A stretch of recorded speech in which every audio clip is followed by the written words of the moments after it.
Evan Rachel Wood joins us now with more. Evan, thank you for being with us tonight. So let's just start big picture here, because for a lot of us, I think it's easy to look at this strike and say, oh, that's just Hollywood. We might care if it means seasons of our favorite shows are delayed, but other than that, a lot of people don't necessarily feel connected to this. Why should non-actors care? Well, I think there's going to be a bit of a trickle-down effect. I think the entertainment industry and technology have always sort of been in lockstep. And the entertainment industry is, responsible for championing a lot of these technologies and bringing them into the mainstream and introducing them to the general public. And so we sort of become, the test subjects a bit. And a lot of the talks coming up about AI and surrounding the strike, I think we need to pay very close attention to that and not write this off as this is just rich actors wanting more money, because I think that's a great distraction from a lot of really major points being made in this deal that I think will affect other people in other industries eventually. So, I mean, the whole premise of Westworld, for all of the fans watching at home, it's centered on this idea of AI gone wrong, right? Do you worry about the future of AI, particularly in this industry? I absolutely do. And I think we need to stop looking at it as something that's coming and accept it as something that is definitely already here. And I am not an AI expert by any means, but I was on a television show that explored it in great depth. And I was around a lot of tech innovators and experts, and, felt like I got to have a little peek behind the curtain. And what I saw was really frightening. And what scares me about these negotiations are the people that are coming to the table have their finger on the pulse of the future. They know what technology is coming. They're invested in it. They knew that streaming was coming, and we can't negotiate for what we don't understand or what we can't foresee.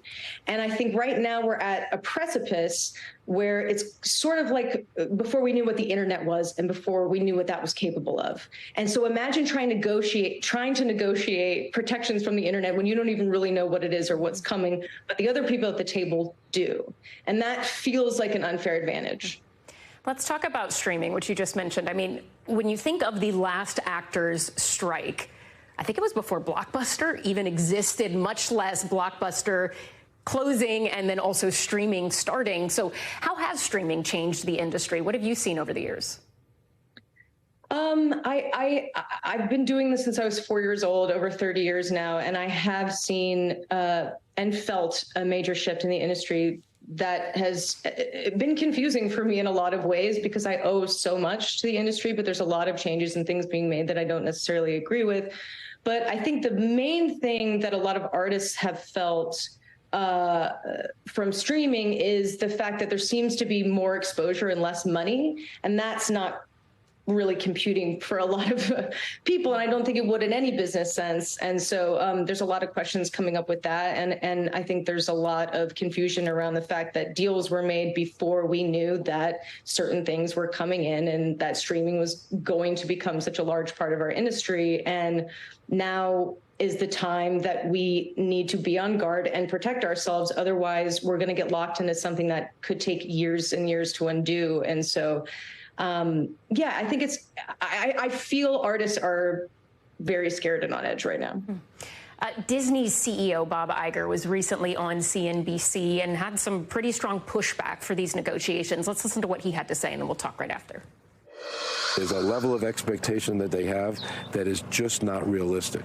And they are adding to a set of challenges that this business is already facing that is, quite frankly, very disruptive. So they're not being realistic? No, they're not.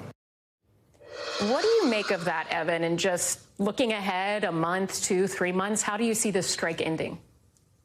Well, I mean, I really want to be optimistic about it, but in some ways, this is always what happens when there's a major technological advancement or shift. It's sort of a double-edged sword, and artists are not sitting at the table when these decisions are being made and when people are deciding how this content will be distributed and how it will be received in the world. And artists, after the fact, sort of get corralled into it. We get corralled into streaming. We get corralled into social media. And we're told, you can't exist in this industry or have value unless you exist on this platform.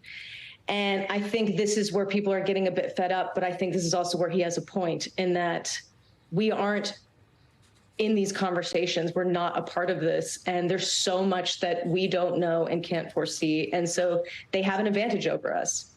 And we have to be extremely careful. All right. Really interesting stuff. Evan, Rachel Wood, thank you so much for your insight and your time tonight. We really appreciate it. Thanks for watching our YouTube channel. Follow today's top stories and breaking news by downloading the NBC News app.